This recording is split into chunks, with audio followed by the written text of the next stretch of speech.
आज के इस वीडियो में हम शिवलाल की बुक का एक नया चैप्टर चालू करने वाले हैं जो कि बहुत ही इम्पोर्टेंट चैप्टर है। उसे बोलते हैं जर्नल। ठीक है, जर्नल है, इसको book of original entry journal जो चालू करने वाले हैं इसको कई नामों से जाना जाता है ना। बहुत सारे नाम है इसके, अलग अलग तरीके से बोला जा सकता है। Journal, day of book, book of first entry है ना, बुक ऑफ प्राइम एंट्री और बुक ऑफ ओरिजिनल एंट्री, ये सारे नाम इसके हैं। तो जर्नल जो है बहुत ही इंपॉर्टेंट चैप्टर है। इसको सीखना बहुत जरूरी है। अकाउंट करना है मतलब कि ये चीज आना ही चाहिए, है ना। तो इसमें टाइप्स ऑफ अकाउंट, एक फॉर्मेट के अंदर जो है सारी एंट्री की जाएगी ना। डे ऑफ बुक है मतलब कि रोज की जो भी ट्रांजेक्शन हो रहे हैं वो सारे इसमें एंटर किए जाएंगे, क्योंकि अगर बिजनेस ट्रांजेक्शन हो रहा है तो दो पक्ष रहेंगे इसके। एक मतलब अगर कोई लेने वाला है तो कोई देने वाला होगा, है ना। कोई चीज बिजनेस में आ रही है तो कुछ ना कुछ तो वहां से जाएगा ही जाएगा।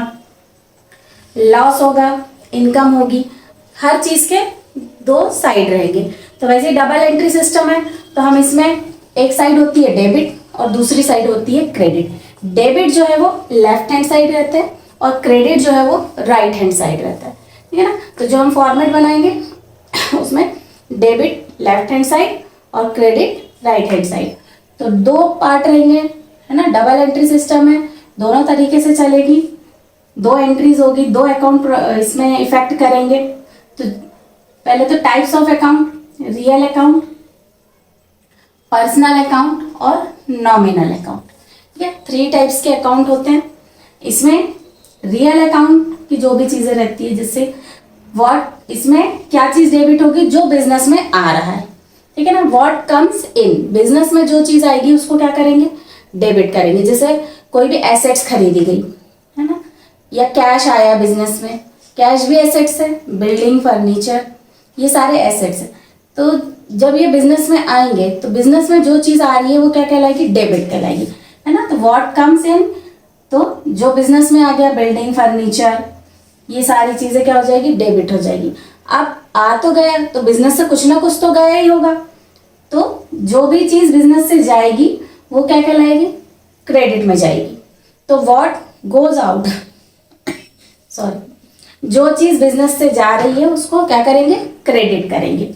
फिर है debit the receiver. Personal account में रिसीव करने वाला होगा और एक देने वाला होगा, ठीक है ना। तो जो भी रिसीव करने वाला है, सपोज जो भी रिसीव करने वाला है वो उसको क्या करेंगे, हम डेबिट में लिखेंगे, और जो देने वाला है, गिवर है, उसको क्या किया जाएगा, क्रेडिट किया जाएगा ना। तो क्रेडिट द गिवर और डेबिट द रिसीवर। ऐसे ही नॉमिनल अकाउंट के देखे जाएं तो debit all expenses and losses. Business में किसी प्रकार का कोई लॉस होता है तो वो कहाँ जाएंगे, डेबिट में जाएंगे। और सारे एक्सपेंसेस, जैसे सैलरी दे रहा है, रेंट दे रहा है, तो ये सारी चीज क्या है, एक्सपेंसेस है। कमीशन दिया तो ये सब क्या कहलाएंगे, एक्सपेंसेस। तो बिजनेस का जो भी खर्च हो रहा है, एक्सपेंसेस हो रहे हैं, वो कहाँ पर जाएंगे, वो डेबिट में जाएंगे। और साथ साथ क्रेडिट क्या होगा, credit all income and gain. तो जो भी इनकम होगी, है ना, जो भी वो गेन करेगा बिजनेस में, तो वो सारे कहाँ जाएंगे, क्रेडिट में। तो ये 6 जो हैं बहुत इंपॉर्टेंट रूल है रियल अकाउंट के, पर्सनल अकाउंट के और नॉमिनल अकाउंट के। एक बार फिर देख लेते हैं। Real account, debit what comes in, क्या चीज, जो भी चीज बिजनेस में आ रही है उसको क्या करेंगे, हम डेबिट करेंगे। क्रेडिट व्हाट गोज आउट, जो बिजनेस से जा रहा है उसको क्रेडिट करेंगे। रिसीवर डेबिट होंगे और गिवर क्रेडिट होंगे। एक्सपेंसेस और लॉस डेबिट होंगे और इनकम और गेन जो है वो क्या होंगे, उनका क्रेडिट किया जाएगा। कुछ एक एग्जाम्पल बताती हूँ। एग्जाम्पल देखते हैं। परचेस फर्नीचर,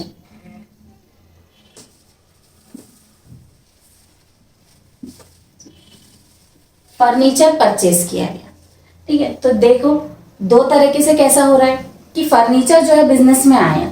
अब यहाँ फर्नीचर परचेस लिखा है मतलब कि कैश गया, है ना, यहाँ पे क्रेडिट नहीं लिखा है। दो तरीके से कभी भी ट्रांजेक्शन होगा, या तो कैश में होगा या क्रेडिट में होगा। अब ये फर्नीचर को या तो वो कैश में खरीदेगा या क्रेडिट में खरीदेगा। तो पहले देख लेते हैं, फर्नीचर परचेस लिखा है मतलब कि कैश में खरीदा है। तो जब इसमें है तो फर्नीचर क्या हुआ, बिजनेस में आ गया, तो फर्नीचर अकाउंट क्या हो जाएगा,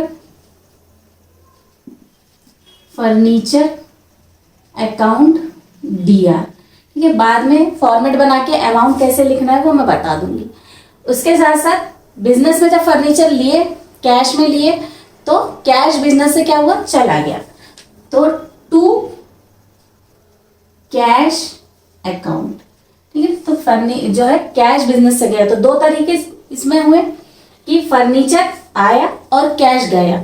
तो यहां से देखते हैं हम रियल अकाउंट में, डेबिट व्हाट कम्स इन, जो बिजनेस में आया, फर्नीचर बिजनेस में आया इसलिए उसको डेबिट किया गया। व्हाट गोज आउट, कैश चला गया तो उसको क्रेडिट किया गया। तो क्रेडिट करा है तो हम यहाँ पे क्रेडिट नहीं लिखते हैं, उसके आगे क्या लगा देते हैं, टू लगाते हैं, है ना, टू कैश अकाउंट। और जो इसकी अमाउंट रहेगी एक डेबिट कॉलम में जाएगी फर्नीचर के अमाउंट, और कैश की अमाउंट जो है वो क्रेडिट के कॉलम में जाएगी। तो अभी फॉर्मेट बना के कर लेंगे। अगर यहीं पर परचेज फर्नीचर, है ना, अगर ऐसे लिखा रहता कि परचेज फर्नीचर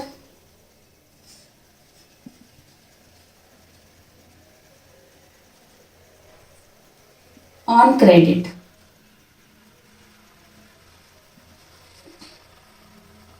क्रेडिट में फर्नीचर परचेज किया गया, तब इसकी हम एंट्री कैसे बनाते हैं, फर्नीचर तो आ गया, इसके पहले हमने अकाउंट इक्वेशन पढ़े हैं।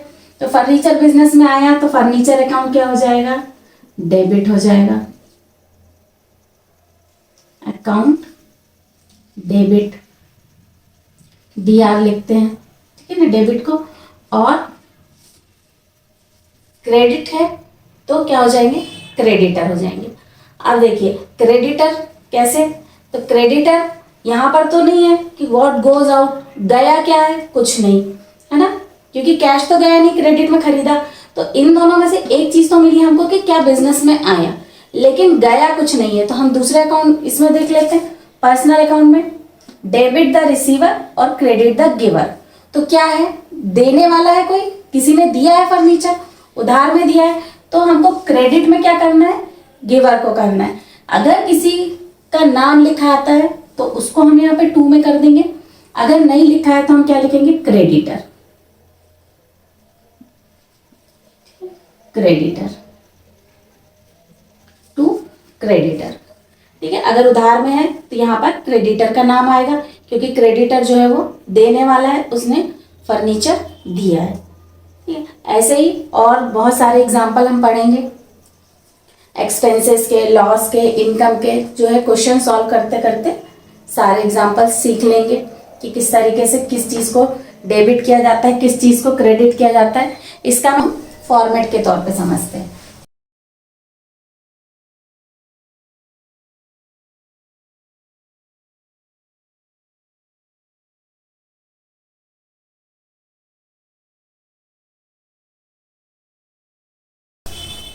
फॉर्मेट बनाते हैं, 5 कॉलम्स रहते हैं, इसके 5 कॉलम बनाते हैं।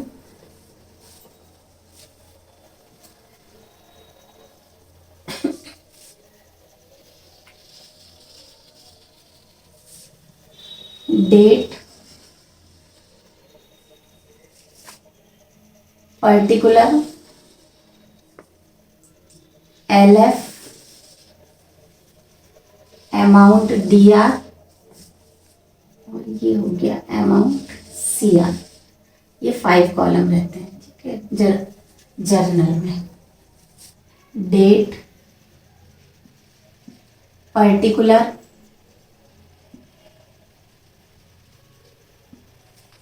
LF का मतलब होता है लेजर फोलियो। ठीक है ना, यहाँ पर हम सारे डिस्क्रिप्शन लिखेंगे कि क्या ट्रांजेक्शन हुए, यहाँ पर किस डेट पे ट्रांजेक्शन हुआ। LF होता है लेजर फोलियो, जो कि इसके बाद जो चैप्टर पढ़ेंगे, आगे जो चैप्टर पढ़ेंगे लेजर, उसमें जो लेजर का नंबर रहता है वो यहाँ पर आता है। हम इस कॉलम को अभी खाली रहने देंगे, ठीक है ना। अमाउंट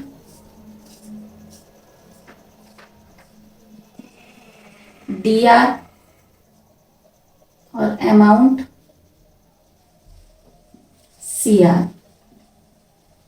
अमाउंट DR और अमाउंट CR, ठीक है ना। DR यानी डेबिट और CR यानी क्रेडिट। जो अमाउंट डेबिट में आएगा उसको इस कॉलम में लिखेंगे और जो चीज क्रेडिट में आएगी उसका अमाउंट इस कॉलम में लिखा जाएगा। बना लिए। अब हम इसमें ट्रांजैक्शन की एंट्री करते हैं। तो पहले transaction purchase goods for cash, ठीक है ना। कैश में जो है वो गुड्स खरीदा गया, ठीक है ना, for cash. Second purchase goods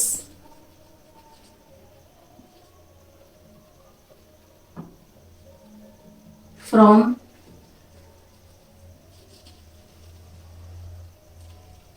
कमल, कमल से सामान खरीदा गया, गुड्स खरीदा गया। तो फर्स्ट एंट्री बनाते हैं। देखिए परचेज गुड्स फॉर कैश, सामान जो है वो कैसे खरीदा गया, कैश में खरीदा गया।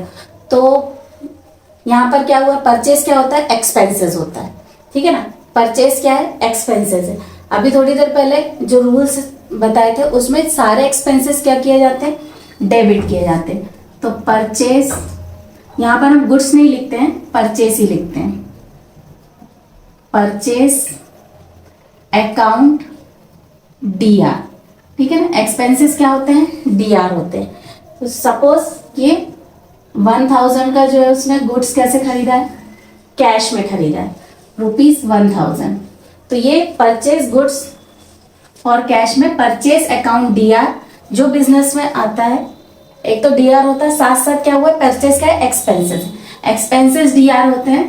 तो 1000 हम कहाँ लिखेंगे, DR वाले कॉलम में लिखेंगे। अब एक्सपेंसेस करने में क्या हुआ है, कैश चला गया है, ठीक है ना। तो कैश चला गया है तो क्या है, कैश कहाँ जाएगा, जो चीज बिजनेस में जाती है वो क्या होती है, क्रेडिट में होती है, क्रेडिट में होती है। क्रेडिट के लिए थोड़ी सी जगह छोड़ के, क्योंकि ये कॉलम क्या है, थोड़ा सा आगे है, तो हम टू कैश अकाउंट लिखेंगे। वहां क्रेडिट नहीं लिखते हैं, टू कैश अकाउंट लिखते हैं। और इसका अमाउंट जो है वो कहाँ जाएगा, क्रेडिट वाले कॉलम में। हम ऊपर नहीं लिखेंगे, जस्ट इसके सामने ही लिखेंगे।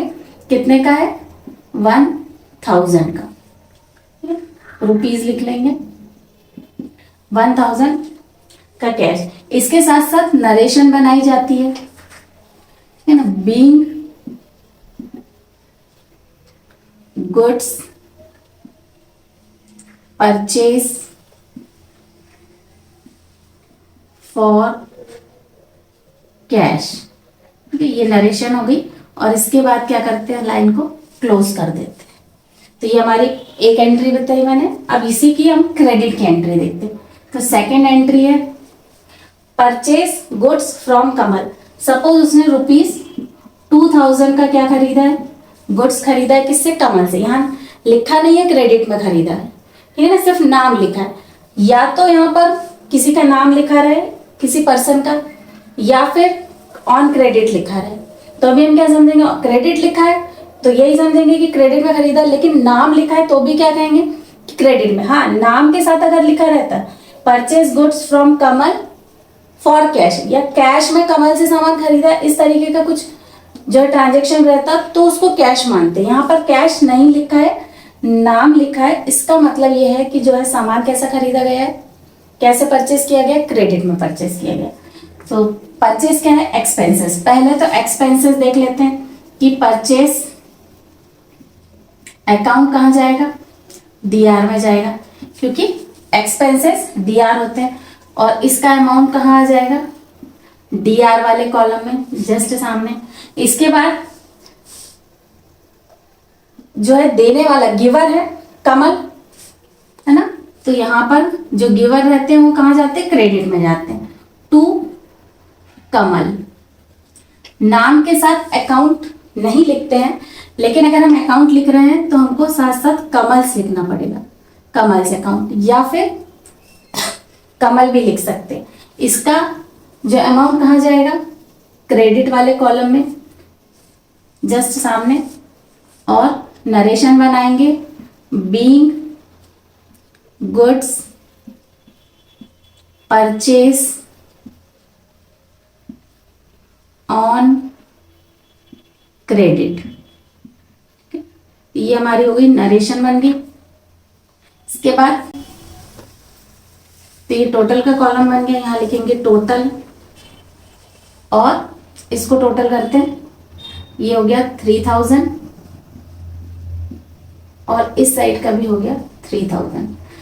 जब टोटल किया जाएगा तो नीचे जो है वो डबल लाइन आती है, तो यहाँ पर डबल लाइन डालेंगे।